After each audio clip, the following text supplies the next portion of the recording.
ক্লাসে একদিন Hulk tiffin খাচ্ছিল। দেখ, ছেঁড়া জামা পরে কলেজে আসছে। যত সব ফকিন্নি এসেছে আমাদের কলেজটা নষ্ট করতে। গরিব বলে সবাই তাকে অপমান করত। এই সবুজ রঙের ছেলে দাঁড়াও। এমনকি ক্লাসের স্যারও হাল্কের নাম নিয়ে মজা নিত। আমার নাম হালকা। এরপর হাল্ক মন খারাপ করে কিছু চিন্তা করতে হঠাৎ তার বন্ধু স্পাইডার আসে। কেমনে অনেক টাকা কামান যায় রে? জুয়া খেলো মামা, মোবাইলে বিমান উড়াবি, টাকা টাকা। তারপর আর কি শুরু হয়ে গেল জুয়া খেলা। ওরে বাড়া, কাম হয়ে গেছে রে। কি রে মামা, কি হইলো? 100 দিয়া 5 কোটি পাইয়া গেছি। কপাল জোরে হাল্ক কোটিপতি হয়ে যায়। ওরে মামা, বাইক কিনা ফেললি, একটু দে চালাই বাইকটা। যা ছোট লোক, কোটিপতি হয়ে বেড়ে গেল হাল্কের অহংকার। বাইকটা ময়লা হয়ে যাবে।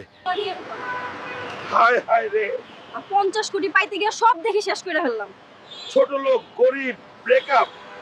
লোভ করতে গিয়ে হাল্ক তার সব জুয়ার টাকা হারিয়ে ফেলে।